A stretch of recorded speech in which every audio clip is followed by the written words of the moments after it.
दोस्तों नमस्कार। Exam India में आप सभी का स्वागत है। आज हम लोग बात करने वाले हैं आरआरबी एएलपी रिक्रूटमेंट 2025 के बारे में। 9000 से भी ज़्यादा यहाँ पे टोटल वैकेंसी अनाउंस करी गई है, तो ऑब्वियस है कि बहुत सारे स्टूडेंट्स ने अप्लाई करा होगा। आरआरबी एएलपी से जुड़ा हुआ हर एक डिटेल मैं आपको इस वीडियो में बताऊंगा, ताकि कोई भी इंपॉर्टेंट अपडेट आपके मिस ना हो। ऐसे ही इंपॉर्टेंट अपडेट्स के लिए इस चैनल को सब्सक्राइब करना मत भूलना, और best courses and test series के लिए निशांत एकेडमी का एप्लीकेशन जरूर से डाउनलोड कर लेना प्ले स्टोर पे। सो बेसिकली यहाँ पे अगर हम लोग इस नोटिफिकेशन के इंपॉर्टेंट हाइलाइट्स को समझें, तो यहाँ पे जो पोस्ट मेंशन करा गया है आरआरबी एएलपी के द्वारा, वो है असिस्टेंट लोको पायलट का। असिस्टेंट लोको पायलट का मतलब ये हुआ कि बेसिकली आपको ट्रेन चलाना है। ठीक है, टोटल वैकेंसी यहाँ पे 9970 यानी अप्रोक्सीमेटली 10,000 के आसपास यहाँ पे वैकेंसी है, और एज लिमिट 18 साल से लेकर के 30 साल तक है।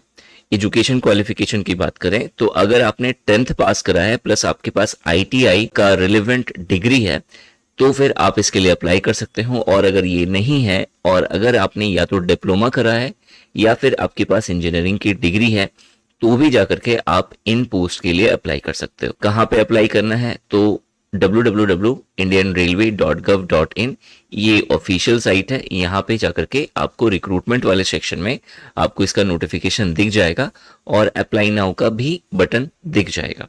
एप्लीकेशन फी कितनी है? तो अगर आप जनरल या ओबीसी कैटेगरी से बिलोंग करते हैं तो आपकी फी 500 रुपीज है। इसके अलावा अगर आप रिजर्व कैटेगरी में SC ST PWBD या एक्स सर्विसमैन है तो आपको 250 रुपए पे करना है। आरआरबी एएलपी का जॉब प्रोफाइल बहुत ही सिंपल है, जिसे बहुत आसानी से समझा जा सकता है। यहाँ पे जो मेन काम होता है वो होता है ड्राइविंग का, मतलब आप ट्रेन ड्राइव करोगे। इसके अलावा इसका मैनेजमेंट का भी काम आप ही को करना होता है। इसके अलावा जो लोकोमोटिव परफॉर्मेंस है इसे मॉनिटर करना, सिग्नल्स और इंस्ट्रक्शंस को फॉलो करना। इसके अलावा जो है कंट्रोल रूम के साथ कम्युनिकेशन एंड कोऑर्डिनेशन का काम भी आप ही को देखना होता है। इसके अलावा और भी कुछ माइनर्स फंक्शंस होते हैं आपके जॉब प्रोफाइल के अंदर, जो आपको रेगुलर बेसिस पे करना होता है। सैलरी स्ट्रक्चर बहुत इंपॉर्टेंट है ये जानने के लिए कि आप आखिर में हर एक चीज सैलरी पे आके खत्म हो जाती है, तो एएलपी का सैलरी स्ट्रक्चर समझना बहुत जरूरी है। यहाँ पे लेवल 2 का स्टार्टिंग में आपको एज अकॉर्डिंग टू 7th पे कमीशन आपको सैलरी मिलता है। बेसिक पे 19,900 रुपए के आसपास है। तो इसमें बहुत सारी फैसिलिटीज जो रेलवे प्रोवाइड करता है उसे अगर ऐड कर दिया जाए, जिसमें डीए है, आपका टीए हो गया, एचआरए है, एनडीए है, ठीक है, इन सभी चीजों को ऐड करते हैं तो 25,000 से लेकर के 35,000 के बीच में आपकी सैलरी बनती है। और इसके अलावा भी और भी पर्क्स एंड फैसिलिटीज होती हैं जो आपको रेलवे प्रोवाइड करता है। जैसे कि अगर ट्रेन की टाइमिंग जितनी डिले होगी, आपने सुना भी होगा ये कि ट्रेन लेट हो गया, तो जितना भी ट्रेन लेट होगा, जितने भी आवर्स का लेट होता है, उतना ज्यादा आपको भत्ता मिलता है एक्स्ट्रा में। ठीक है, यानी कि और भी ये जो 35,000 की जो सैलरी आपको दिख रही है, इसमें ये अप्रोक्सीमेटली आप समझ लो कि हर महीने आप 45-42 इस तरह से आप ले ही आओगे। ठीक है, इस तरह से है स्टार्टिंग सैलरी। इसके अलावा और भी पर्क एंड फैसिलिटीज है।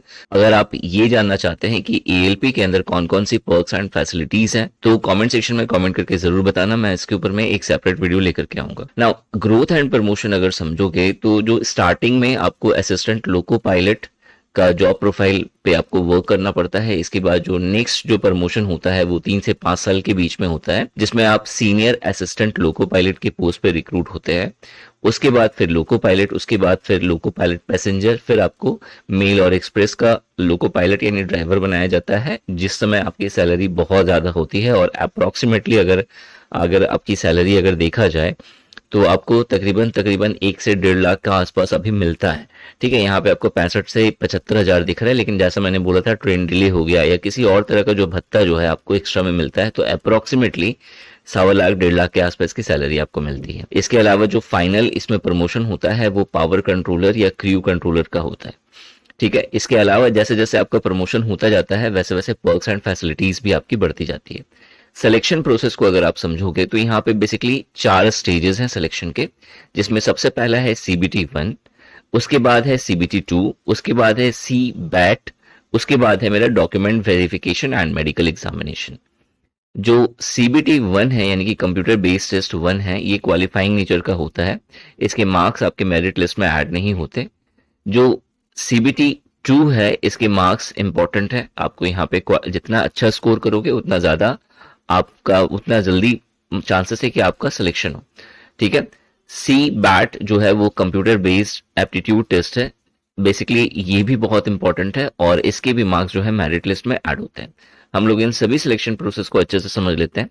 जो सीबीटी 1 होगा बेसिकली एक क्वालिफाइंग नेचर का होता है और इसमें आपके 4 सेक्शन होते हैं, mathematics, general intelligence and reasoning, general science and general awareness and current affairs. Mathematics से 20 questions, general intelligence and reasoning से 25 क्वेश्चंस, जनरल साइंस से 20 question and general awareness and current affair से 10 क्वेश्चंस, यानी कि overall 75 questions पूछा जाता है 75 marks का, यानी हर क्वेश्चन 1 नंबर का होगा। यहाँ पे 0.33 यानी कि 1/3 मार्क्स जो है वो नेगेटिव मार्किंग है। 1 घंटे का यहाँ समय रहता है जिसमें आपको ये पूरा पेपर कवर करना होता है। जब आप सीबीटी 1 क्वालिफाई कर जाते हो तो फिर सीबीटी 2 के लिए आपको बुलाया जाता है। सीबीटी 2 जो है ये 2 पार्ट्स में डिवाइड होता है। पार्ट ए में mathematics, general intelligence and reasoning, general science and general awareness and current affairs के क्वेश्चंस होते हैं। क्वेश्चंस का यहाँ पे सेक्शन आपको मेंशन है। क्वेश्चंस का यहाँ पे सेक्शन वाइज आपको नंबर मेंशन है, जिसमें मैथमेटिक्स के 25 question, general intelligence and reasoning के 25 क्वेश्चन, जनरल साइंस के 40 question and general awareness and current affairs के 10 क्वेश्चन पूछे जाते हैं। हर क्वेश्चन 1 नंबर का होगा और इसके लिए आपको 90 मिनट्स का टाइम मिलेगा। पार्ट बी जो है वो रिलेवेंट ट्रेड से जुड़ा हुआ क्वेश्चंस यहाँ पे पूछा होता है। टेक्निकल नॉलेज आपका पता होना चाहिए, ठीक है, उस पे बेस्ड जो है क्वेश्चंस होते हैं। इसमें 75 क्वेश्चन 75 मार्क्स का होता है और इसके लिए आपको 60 मिनट्स का टाइम मिलता है। टोटल 175 क्वेश्चंस के लिए 175 मार्क्स आपको मिलते हैं और इसके लिए जो ड्यूरेशन होता है टोटल टाइम वो 2.5 घंटे का आपको मिलता है। सी बैट जो एप्टीट्यूड टेस्ट है बेसिकली यहाँ पे कोई भी नेगेटिव मार्किंग नहीं होती है। टोटल जो सी बैट का जो पेपर होता है ये 5 सेक्शन में डिवाइड होता है, जिसे 5 बैटरी कहता है। हर बैटरी में यानी हर एक सेक्शन में आपको जो मैक्सिमम मार्क्स होता है वो 100 होता है, यानी कि आपका जो पूरा सी बैट का पेपर होगा वो 500 मार्क्स का होगा। हर बैटरी जो है 100 मार्क्स की यहाँ पे होगी। यहाँ हर बैटरी यानी कि हर सेक्शन के अंदर 42 मार्क्स आपको लेकर के आने होंगे अगर आप चाहते हैं कि आपका क्वालिफाई हो ये पेपर। और अगर आप किसी भी बैटरी में यानी किसी भी सेक्शन में 42 मार्क्स से कम लेकर के आते हैं तो आपको डिस्क्वालीफाई कर दिया जाता है। यहाँ पे जो फाइनल मेरिट लिस्ट बनता है वो सीबीटी 2 के पार्ट ए में आपने 70% स्कोर करा हो और इसके अलावा सी बैट का स्कोर आपका मिनिमम 30% होना चाहिए, तो फिर जाकर के आप क्वालिफाइंग होते हो। इस एग्जाम से जुड़ी हुई कोई भी और इंपॉर्टेंट अगर आपकी क्वेरीज है तो आप मुझे मेरे व्हाट्सएप नंबर पे कांटेक्ट कर सकते हो। Best courses and test series के लिए अपने शांति एकेडमी का एप्लीकेशन डाउनलोड कर सकते हो। और एक सबसे इंपॉर्टेंट इन्फॉर्मेशन आप सभी को देनी है, अगर आप एएलपी का टेस्ट सीरीज चाहते हो तो निशांत ई एकेडमी एप्लीकेशन पर या nishantiacademy.com साइट पर हम लोग मात्र 199 रुपीज में आपको 8000 प्लस टेस्ट सीरीज का टेस्ट पास दे रहे हैं। उसके साथ साथ 1000 प्लस पीडीएफ नोट्स आपको मिल रही है जो डिफरेंट कॉम्पिटिटिव एग्जाम पर बेस्ड है।